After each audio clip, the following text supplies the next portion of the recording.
பட்டுனா பச்சையப்பாஸ் தான். கைராசியான பட்டுனா பச்சையப்பாஸ் தான் சொல்லுவாங்க. காஞ்சிபுரம் பச்சையப்பாஸ் சில்க்ஸ், சென்னை, காஞ்சிபுரம், வெள்ளூர், திருவண்ணாமலை. குபேரலட்சுமி அருளால எல்லா வீட்லயும் தங்கமும் வைரமும் வெள்ளியும் சேர்ந்துகிட்டே இருக்கணும். லட்டு அக்ஷய திருதி தங்க நகைகள் சேதாரம் 1% குறைவு, வைர நகைகள் கேரட்டுக்கு 5000 குறைவு. வணக்கம் நண்பர்களே, மின்னம்பலம் டிஜிட்டல் திணைக்கு உங்களை வரவேற்கிறோம். நான் ராகவேந்திர ஆரா. இன்று மே 27ஆம் தேதி இன்றைக்கு தமிழ்நாட்டு அரசியலில் நடந்த ஒரு முக்கிய நிகழ்ச்சி என்னவென்றால், தமிழ்நாடு பாரதிய ஜனதா கட்சியின் மாநில நிர்வாகிகள் மற்றும் மாவட்ட நிர்வாகிகள் பாஜக சார்பில் கடந்த நாடாளுமன்ற தேர்தலிலே போட்டியிட்ட வேட்பாளர்கள் ஆகியோர் அடங்கிய ஆலோசனை கூட்டம் இன்று மே 27ஆம் தேதி காலை 10 மணிக்கு ஆரம்பித்து கிட்டத்தட்ட மதியத்துக்கு மேல் வரை நடந்திருக்கிறது. இதுதான் அதாவது தேர்தலுக்கு அப்புறம் ஏப்ரல் 19ஆம் தேதி தமிழ்நாட்டில் வாக்குப்பதிவு நடந்த பிறகு கிட்டத்தட்ட அனைத்து கட்சிகளுமே எப்படி நம்ம தேர்தல் எதிர்கொண்டோம், தேர்தல் முடிவுகள் எப்படி இருக்கும், வாக்கு சதவீதம் நமக்கு சாதகமாக இருக்குமா பாதகமாக இருக்குமா என்பதையெல்லாம் அந்தந்த கட்சிகள் திமுக, அதிமுக உள்ளிட்ட முக்கிய கட்சிகள் விவாதித்து முடித்து விட்டன. ஆனால் பாரதிய ஜனதா கட்சி அப்படி ஒரு ஆலோசனை கூட்டத்தை ஏப்ரல் கடைசி வாரத்தில் ஏற்பாடு செய்தது. ஆனால் திடீரென அந்த கூட்டம் ஒத்தி வைக்கப்பட்டது. அது என்னன்னு கேட்டிங்கன்னா, ஏப்ரல் 19 முடிந்து தேர்தல் முடிந்து ஏப்ரல் 4வது வாரத்தில் அந்த கூட்டம் இதே அமைந்த கரையிலே ஐயாவு ஹாலிலே ஏற்பாடு செய்யப்பட்டது என்று அனைவருக்கும், மாநில நிர்வாகிகள் அனைவருக்கும் SMS மூலமாக தெரிவிக்கப்பட்டு விட்டது, மெசேஜ் மூலமாக. ஆனால் அந்த சூழ்நிலையில் ஒவ்வொரு நாடாளுமன்ற பாஜக போட்டியிட்ட ஒவ்வொரு MP தொகுதியிலும் தேர்தலுக்காக கட்சி கொடுத்த நிதியை அந்தந்த வேட்பாளர்கள், மாவட்ட நிர்வாகிகள் இவர்களுக்குள்ளே சரியாக பங்கீடு செய்யப்படவில்லை. அது கடைசி கட்டம் பூத் கமிட்டி வரை அந்த நிதி ஒழுங்காக பிரித்து கொடுக்கப்படவில்லை. அதில் பல முறைகேடுகள் அரங்கேறின என்று ஆங்காங்கே பிஜேபிக்காரங்களே போஸ்டர் அடித்து ஒட்ட ஆரம்பிச்சிட்டாங்க. விருதுநகரில் ஒட்டினாங்க, கன்னியாகுமரியில் ஒட்டினாங்க, சென்னையில் அது பற்றியான அடிதடி நடந்து போலீஸ் வரைக்கும் போடிச்சு. இன்னும் சொல்லப்போனால் டெல்டாவிலே திருவாரூர் மாவட்டத்திலே பாஜக நிர்வாகிகளுக்கு இடையில் வெட்டுக்குத்து வரைக்கும் போச்சு. இந்த பிரச்சனை தேர்தலுக்கு கட்சி கொடுத்த நிதியை பூத் கமிட்டி வரை அவர்கள் அளிக்கவில்லை என்ற அந்த பிரச்சனை வெட்டுக்குத்து வரைக்கும் போச்சு. இப்படிப்பட்ட ஒரு கொந்தளிப்பான சூழலிலே அந்த நிர்வாகிகள் வேட்பாளர்கள் கூட்டத்தை நாம் கூட்டினால் அங்கே ஏதும் ரசாபாசம் ஆகிவிடுமோ என்ற ஒரு முன்னெச்சரிக்கை உணர்வோடு அந்த கூட்டம் ஒத்தி வைக்கப்பட்டது. ஆனால் அதற்கு ஒரு காரணம் சொன்னார்கள். என்னன்னு கேட்டிங்கன்னா, அண்ணாமலை உட்பட முக்கியமான கட்சி நிர்வாகிகள் அனைவரும் அடுத்தடுத்த கட்ட தேர்தல்களுக்காக வெவ்வேறு மாநிலங்களுக்கு பிரச்சாரத்துக்கு போகிறோம், அதனால் இந்த கூட்டத்தை இப்போ நம்ம நடத்த முடியாது, இன்னொரு நாள் நடத்தலாம் என்று அப்போது அந்த கூட்டத்துக்கு ஏப்ரல் இறுதி வாரத்தில் கூட்டப்பட இருந்த கூட்டம் ஒத்தி வைக்கப்பட்டு மே இறுதி வாரத்தில் இன்று மே 27ஆம் தேதி அந்த கூட்டம் ஏற்பாடு செய்யப்பட்டது. காலையில் 10 மணிக்கு என்று கூட்டம் அறிவிக்கப்பட்டது. அனைவரும் வந்துவிட்டார்கள். இது போன்ற கூட்டங்களுக்கு எப்போதுமே மாநில தலைவர் அண்ணாமலை 1 மணி நேரம், 1.5 மணி நேரம், ஏன் சில நேரம் 2 மணி நேரம் கூட தாமதமாக வருவார். ஆனால் இந்த முறை 10 மணி கூட்டத்துக்கு சரியாக 10:15 மணிக்கெலாம் வந்துட்டார். ஏன்னா 10:30 12 இன்னைக்கு திங்கக்கிழமை யமகண்டம்ங்கிறதுனால அதுக்கு முன்னாடியே வந்துட்டார் அப்படின்ட்டு அங்கே உள்ள நிர்வாகிகள் சிலரே சொன்னாங்க. அண்ணாமலை வந்தவுடன் தலைமை உரை என்று முதலில் 1 மணி நேரத்துக்கு மேலே உரையாற்றினார்.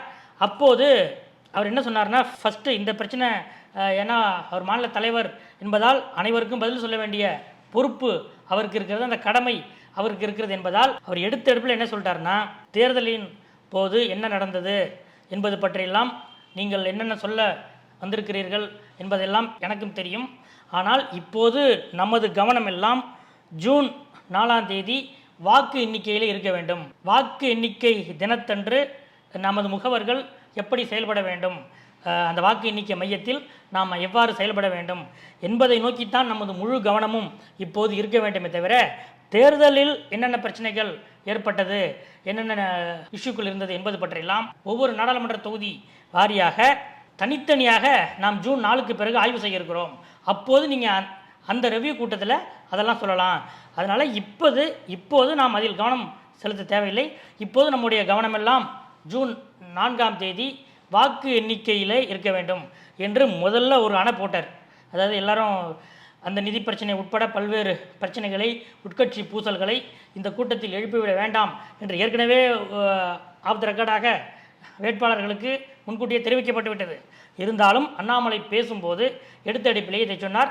அதன் பிறகு 2 முறை இன்று அந்த கூட்டத்தில் அண்ணாமலை பேசியிருக்கிறார். அந்த 2 முறையும் அவர் பேசியது என்ன என்பதை நாம் மொத்தமாக பார்த்து விடுவோம். அதாவது தமிழ்நாடு பாரதிய ஜனதா கட்சி சார்பில் போட்டியிட்ட வேட்பாளர்களை நான் முதலில் வாழ்த்துகிறேன் என்று அண்ணாமலை முதலில் வேட்பாளர்களை எல்லாம் பாராட்டினார். ஏன்னா அவர் சொன்ன காரணம் என்ன, ஒரு போர் என்று வந்தால் முதலில் பாதிக்கப்படுவது தரைப்படை வீரர்கள் தான்.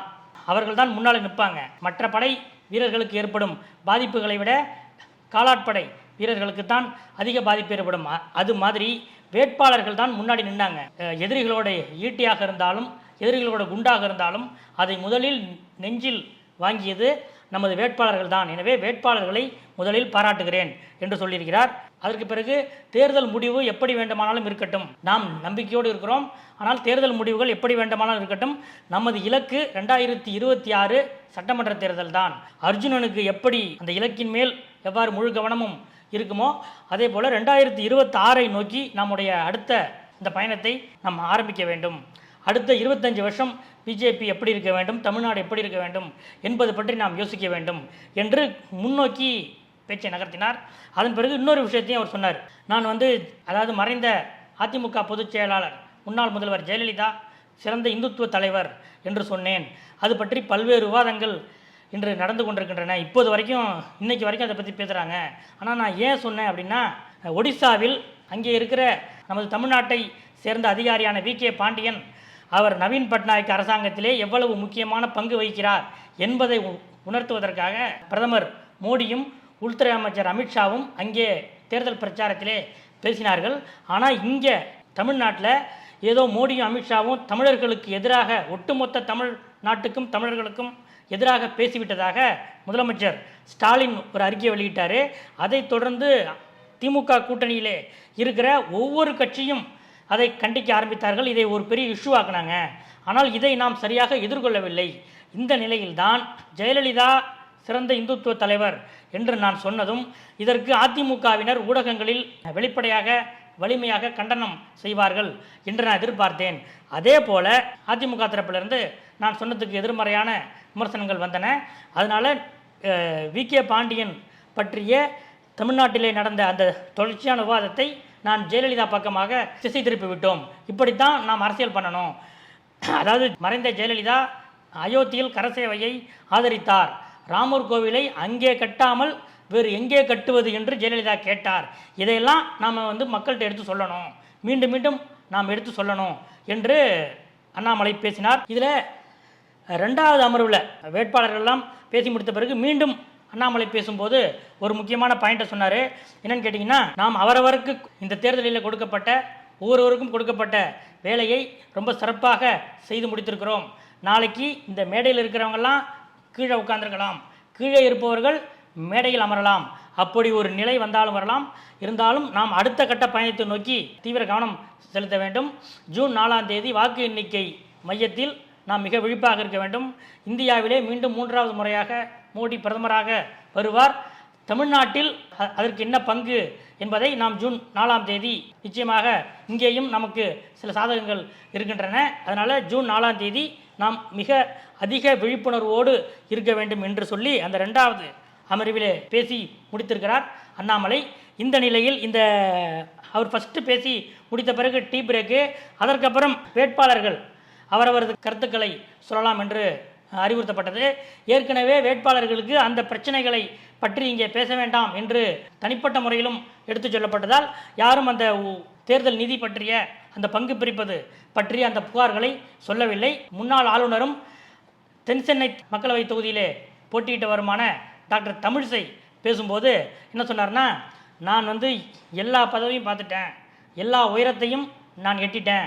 அதனால் இனிமேல் பாஜகவை தமிழ்நாட்டில் ஆட்சியில் அமர்த்துவது தான் எனது ஒரே வேலை. அதற்காக நான் எல்லோருடனும் ஒத்துழைக்க ரெடியாக இருக்கிறேன். எல்லாரும் இங்கே இருக்கிற எல்லா நிர்வாகிகளும் ஒன்றிணைந்து எந்த ஈகோவும் பார்க்காமல் 2026 பாஜக ஆட்சி அமைய நாம் பாடுபட வேண்டும். அதற்கு நான் எவ்வளவு வேண்டுமானாலும் உங்களோடு ஒத்துழைக்க தயாராக இருக்கிறேன், அண்ணாமலையோடு ஒத்துழைக்க தயாராக இருக்கிறேன் என்று டாக்டர் தமிழிசை சொன்னார். இப்படியாக இந்த கூட்டம் நடந்து முடிந்திருக்கிறது. இதிலே பங்கேற்று பேசியவர்கள் பற்றிய அந்த விவரங்களை பார்த்தோம். ஆனால் இதில் முக்கியமான இன்னொரு விஷயம், இந்த மாநில மாவட்ட நிர்வாகிகள் மற்றும் வேட்பாளர்கள் ஆலோசனை கூட்டத்திலே முக்கியமான வேட்பாளர்கள் நிர்வாகிகள் பங்கு பெறவில்லை. யாருன்னு கேட்டிங்கன்னா, கன்னியாகுமரி மக்களவை தொகுதியிலே போட்டியிட்ட பாரதிய ஜனதா கட்சியின் முன்னாள் மாநில தலைவர் பொன் ராதாகிருஷ்ணன் இந்த கூட்டத்தில் கலந்து கொள்ளவில்லை. அதே போல நெல்லை நாடாளுமன்ற தொகுதியிலே போட்டியிட்ட தமிழ்நாடு சட்டமன்ற பாஜக தலைவர் நயினார் நாகேந்திரனும் இந்த கூட்டத்தில் கலந்து கொள்ளவில்லை. இன்னும் சொல்ல போனால் நயினார் நாகேந்திரன் ஏப்ரல் 6ஆம் தேதி சென்னையிலிருந்து புறப்பட்ட நெல்லை எக்ஸ்பிரஸில் 4 கோடி ரூபாய் பிடிப்பட்ட விவகாரத்தில் பெரிதும் பரபரப்பாக பேசப்பட்டார். அவருடைய ஊழியர்கள் தான் அந்த பணத்தை எடுத்து சென்றனர். அது இன்று சிபிசிஐடி விசாரணையில் இருக்கிறது. அதிலே சம்பந்தப்பட்ட 2 பாஜக முக்கிய நிர்வாகிகளிடம் சிபிசிஐடி விசாரணை நடத்தியிருக்கிறது. கடந்த வாரம் கூட பாஜகவின் மாநில பொருளாளர் SR சேகரிடம் விசாரணை நடைபெற்றது. அந்த பணம் என்னுடையது அல்ல என்று ஏற்கனவே நயினார் நாகேந்திரன் பேட்டியிலும் தெரிவித்திருக்கிறார். அதே நேரம் சிபிசிஐடி விசாரணையில் மாநில பொருளாளர் SR சேகர் அந்த பணம் பாரதிய ஜனதா அது கட்சியோட பணம் அல்ல என்றும் சொல்லிவிட்டார். அப்படி என்றால் பந்தை நயினார் நாகேந்திரனை நோக்கி கட்சி தள்ளிவிடுகிறது. அதாவது எல்லா வேட்பாளர்களுக்கும் பணம் போனது, அது பற்றியெல்லாம் போலீஸுக்கு இந்த தகவலும் போல, எனக்கு நெல்லைக்கு வந்த பணம் மட்டும் எப்படி போலீஸுக்கு போனது என்று நயினார் நாகேந்திரனுடைய ஆதரவாளர்கள், அவருக்கு நெருக்கமானவர்கள் பாரதிய ஜனதா கட்சி தலைமையை அப்போதே அட்டாக் செய்து உள்ளுக்குள்ளே பேசி வந்தார்கள். இப்படி ஒரு வருத்தத்திலும் ஆதங்கத்திலும் கோபத்திலும் இருந்த நிலையில் நயினார் நாகேந்திரன் இந்த கூட்டத்தில் பங்கேற்கவில்லை. அடுத்ததாக பாரதிய ஜனதா கட்சியின் தேசிய மகளிரணி தலைவராக இருக்கக்கூடிய வானதி சீனிவாசன் அவரும் இந்த கூட்டத்தில் பங்கேற்கவில்லை. இன்னும் சொல்ல போனால் இந்த கூட்டம் மத்திய சென்னை நாடாளுமன்ற தொகுதிக்கு உட்பட்ட அமைந்தகரையில் நடைபெற்றது. மத்திய சென்னை நாடாளுமன்ற தொகுதியிலே பாஜக வேட்பாளராக போட்டியிட்ட வினோஜ் அவரும் இந்த கூட்டத்தில் பங்கேற்கவில்லை. வினோஜ் எங்கே போனார்னு கேட்டிங்கன்னா, அவருடைய ஆதரவாளர்களிடம் கேட்டபோது அவர் சில நாட்கள் முன்பு வரைக்கும் இங்கே தான் இருந்தார். 24ஆம் தேதி கூட லயோலா காலேஜில் உள்ள ஸ்ட்ராங் ரூமை போய் அவர் பார்வையிட்டார். ஆனால் அதற்கப்புறம் அவர் இமாச்சல் பிரதேசில் மத்திய அமைச்சர் அனுராக் தாக்கூருடைய தேர்தல் பிரச்சாரத்துக்காக அவர் போயிட்டார். அவர் அங்கே சென்ற பிறகு தான் இந்த கூட்ட அறிவிப்பு வருது, அதனால் அவர் இந்த கூட்டத்தில் கலந்துக்கல அப்படின்னு சொல்கிறாங்க. அவருக்கு என்ன வருத்தம் இருக்கிறதோ என்னமோ என்று தெரியவில்லை. ஏனென்றால் தேர்தலுக்கு பிறகு நடக்கிற முக்கியமான கூட்டம். இந்த கூட்டத்தில் இப்படிப்பட்ட முக்கியமான நிர்வாகிகள் கலந்து கொள்ளவில்லை என்பதும் ஒரு முக்கியமான அம்சமாக பார்க்கப்படுகிறது. ஆக தமிழ்நாட்டில் பாரதிய ஜனதா கட்சி கூட்டணி அவ்வளவாக வெற்றி பெறாது என்ற ஒரு குறிப்பையும் இந்த கூட்டத்தில் அண்ணாமலை வெளிப்படுத்தியிருக்கிறார். ஆனால் அதே நேரம் இந்திய அளவில் பாஜக வெற்றி பெற்று மீண்டும் பிரதமராக மோடி வருவார் என்ற நம்பிக்கையும் சொல்லியிருக்கிறார். அதே போல் இன்னும் சில நாட்களிலே, அது அடுத்தடுத்த கட்டத்திலே மேடைக்கு கீழே இருப்பவர்கள் மேலே வரலாம் என்றும் மேடைக்கு மேலே இருப்பவர்கள் கீழே வரலாம் என்ற ஒரு குறிப்பையும் கூட அண்ணாமலை இந்த கூட்டத்தில் சொல்லியிருக்கிறார். ஆக வாக்கு எண்ணிக்கைக்கு பிறகு தமிழ்நாடு பாரதிய ஜனதா கட்சியிலும் சில மாற்றங்கள் வரும் என்று அவரது பேச்சிலே நாம் எடுத்துக்கொள்ள முடிகிறது. அதே நேரம் முக்கியமான நிர்வாகிகள் அண்ணாமலை மீது வருத்தத்தில் இருப்பதையும் இந்த கூட்டம் வாயிலாக நாம் புரிந்து கொள்ள முடிகிறது. ஏனென்றால் இந்த வருத்தத்தை வெளிப்படையாக வெளிவருவதை தவிர்ப்பதற்காகத்தான் ஒவ்வொரு பாராளுமன்ற தொகுதி தனித்தனியாக அந்த ரெவ்யூ மீட்டிங் நடக்கும் என்று சொல்லி அதற்கும் ஒரு அணை போட்டு விட்டார் என்பதுதான் இன்றைய பாரதிய ஜனதா கூட்டத்தில் நடந்த விஷயங்கள். அடுத்தடுத்த அரசியல் அப்டேட்டுகளை அறிந்து கொள்ள தொடர்ந்து காத்திருங்கள். நன்றி. பட்டுனா பச்சை பாஸ் தான். கைராசியான பட்டுனா பச்சை பாஸ் தான் சொல்லுவாங்க. காஞ்சிபுரம் பச்சையப்பா சில்க்ஸ், சென்னை, காஞ்சிபுரம், வெள்ளூர், திருவண்ணாமலை. குபேரலட்சுமி அருளால எல்லா வீட்லயும் தங்கமும் வைரமும் வெள்ளியும் சேர்ந்துகிட்டே இருக்கணும். லட்டு அக்ஷய திருதி தங்க நகைகள் சேதாரம் 1% குறைவு, வைர நகைகள் கேரட்டுக்கு 5000 குறைவு. மின்னம்பலம்.com தமிழின் முதல் மொபைல் பத்திரிகை.